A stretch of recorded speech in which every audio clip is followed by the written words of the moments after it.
Welcome. My name is Uma Dinsmore-Tuli, and I'm really delighted to be sharing this interview with Yoni Shakti, the movement.com campaign for the eradication of abuse of women in yoga and to reclaim yoga as a tool for healing and justice. And part of this campaign is to ensure that the healing power of yoga is accessible to all that need it, especially the women and especially the mamas who I feel are a little excluded often from access to healing yoga, which is why I've invited my dear colleague from London here, Nehanda Truscott-Reid, to speak to us about a really exciting new venture. I'm really honored that she's here. I met Nehanda through her quest for women's yoga and yoga therapy for women, and I'm going to hand over to her. Please tell us about the Soul Mama podcast and your work with healing yoga for women. Uma, thank you so much for this opportunity.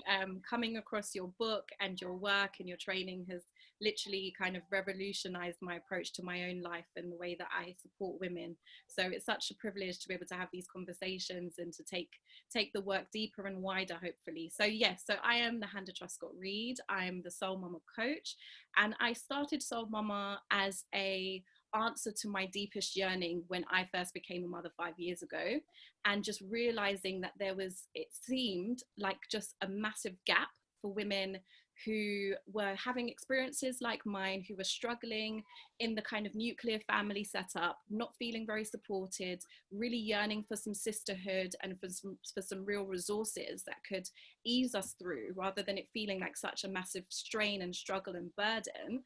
And everything I found was very yummy mummy-esque, or spoke to an experience and a image that I just couldn't see myself in. And so that's what led me to train as a holistic wellness coach and to train in womb therapy, to really be able to support myself, and then in turn bring those resources and healing to other women who are also going through struggle or strain in their own journey. And so now I support women from conscious conception through pregnancy all the way through in a one-to-one basis. And as a natural extension, I realized that these conversations need to go beyond just the one-to-one. I see so many patterns in the women that I serve, and if only they knew that they weren't alone, I believe that would just lift so much of the burden.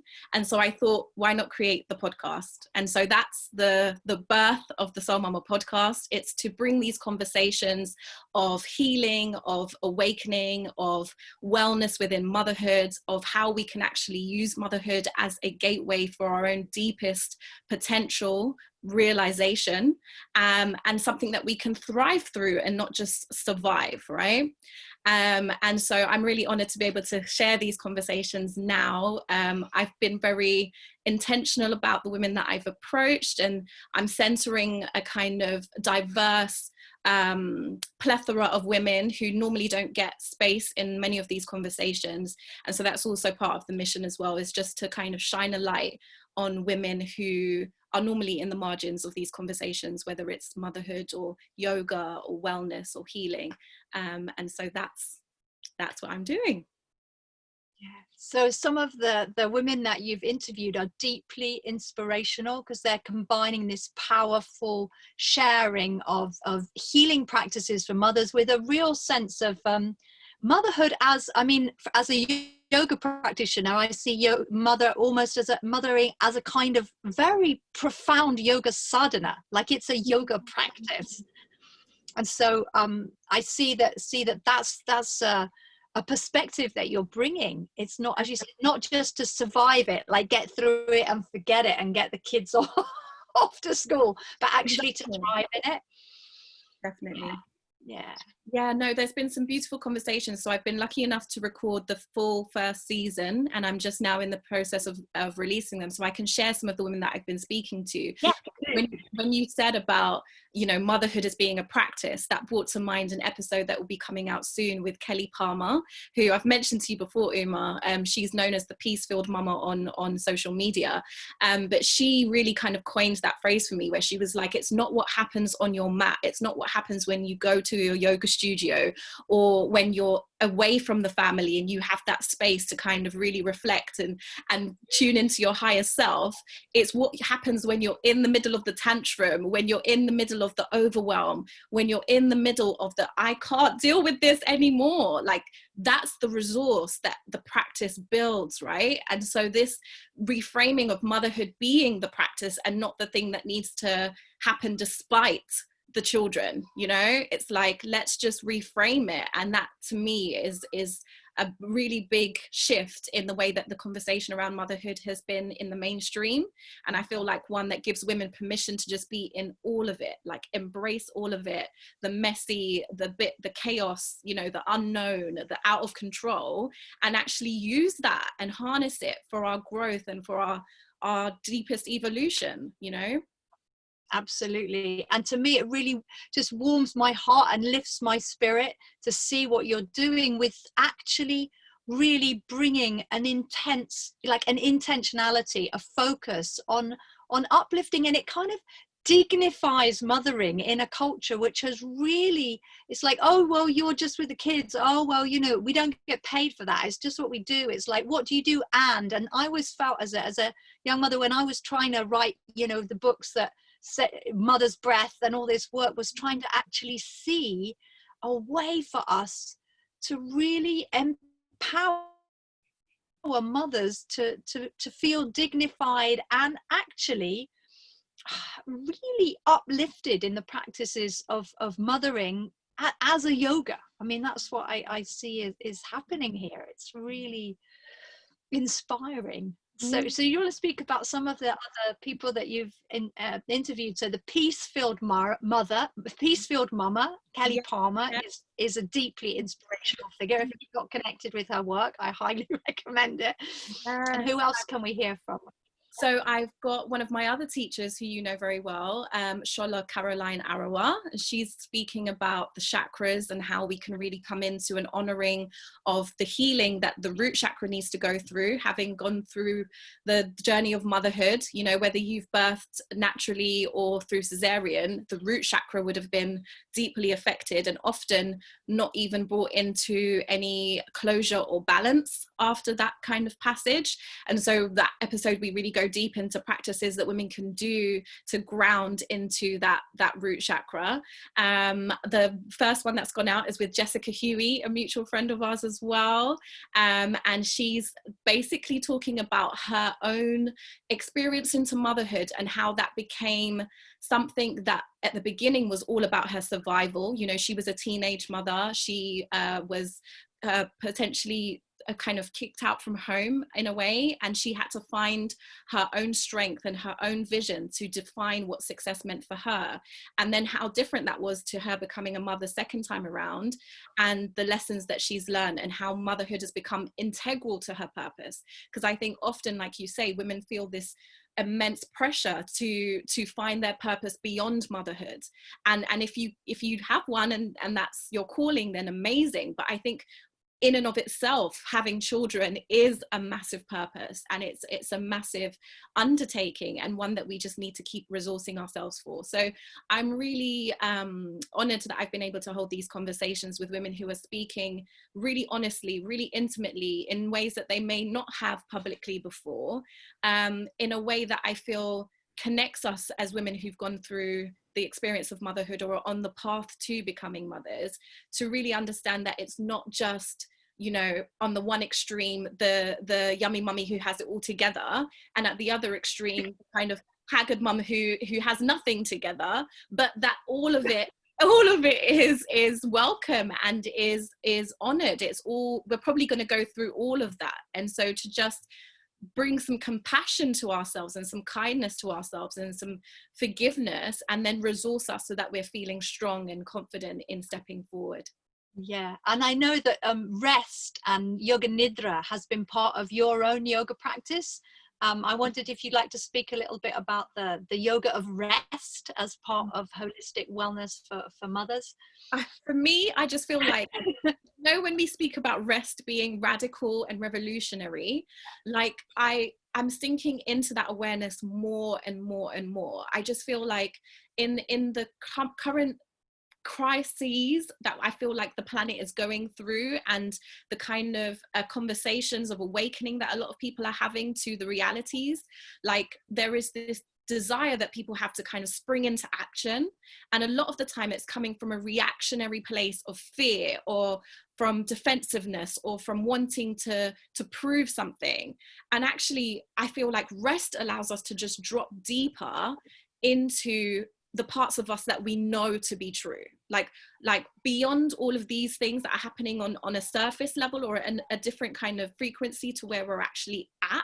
Like, how can we access our deepest truth? And for me, rest has been the revolution that's allowed me to do that. When everything is saying push and strain and, strive and compete, and then I'm like, or I could rest. I could just rest with this, and I think coming from that place feels so much more nourishing, feels so much more honoring, and feels so much more feminine, and your work of redefining that feminine approach to life and to living, I think has been so integral to my approach too. So thank you for your work on that. Oh, bless you. And I really feel that that Yoga Nidra is like the mother of all yoga practices to me. It's like we rest in the womb of rest, and from that place, that's the source of all creativity and power. So actually a lot of the kind of basic guidance mothers are given around with small children, rest when your babies rest, or sleep when they sleep, and people are like, no, I gotta like over the floor or answer the emails.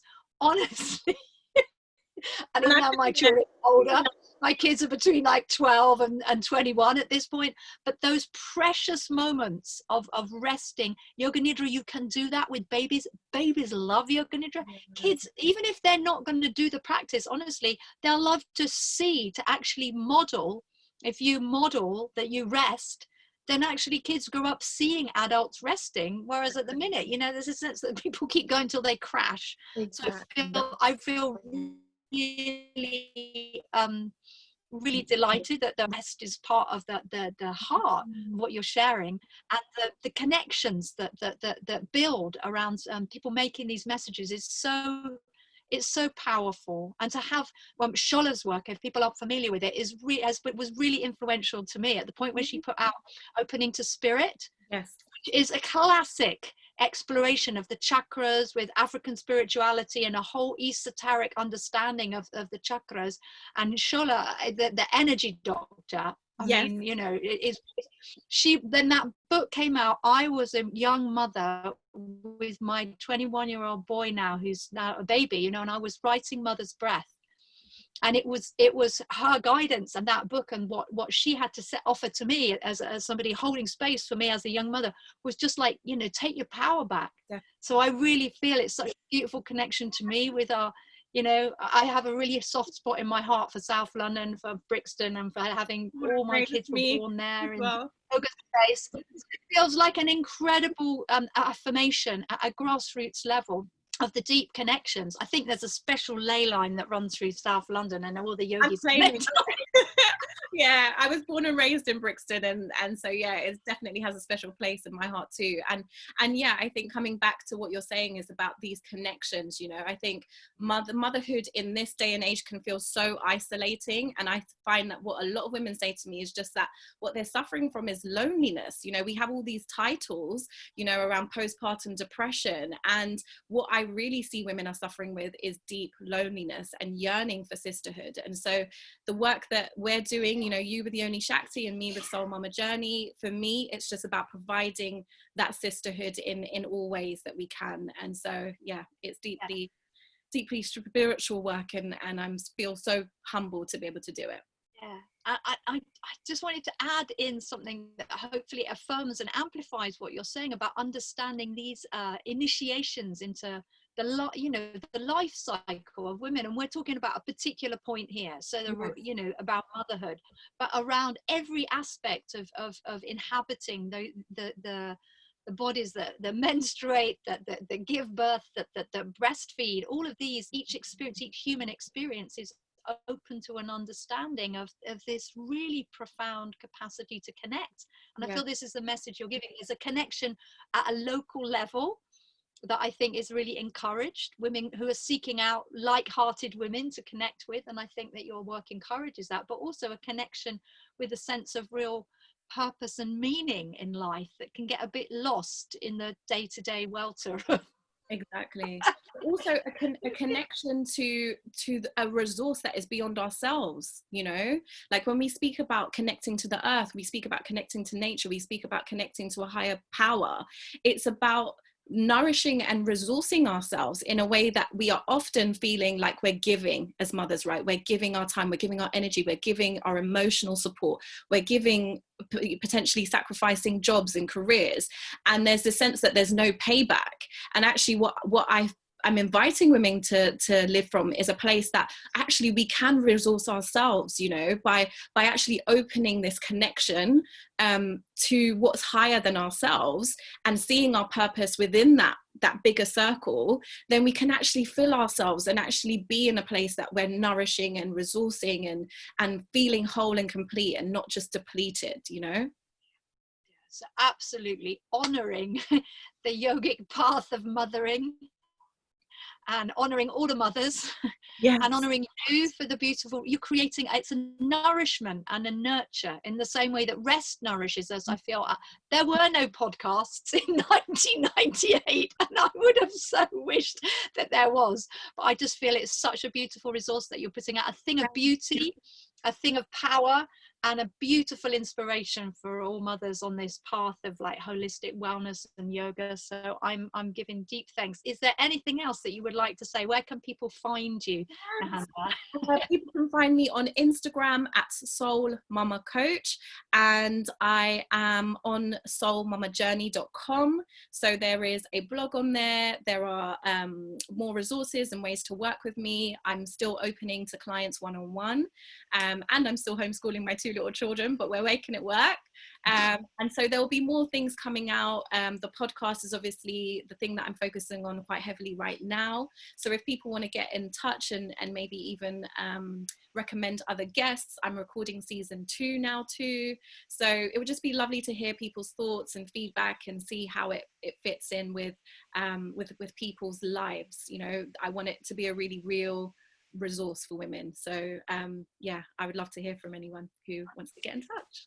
So all honor and praise, reclaiming motherhood as a powerful yoga. Ashe, and thank you again for having me. It's a delight. So I'm really pleased to have been able to speak with you, and to amongst many other things, Nehanda is also a group member on our Facebook group for Yoni Shakti the Movement.com, which is rolling on nicely to reclaim yoga as a tool for healing and freedom and justice. And I think that what you're doing is all part of that. So you can find me on Yoni Shakti the Movement.com and Nehanda at Soul Mama Coach.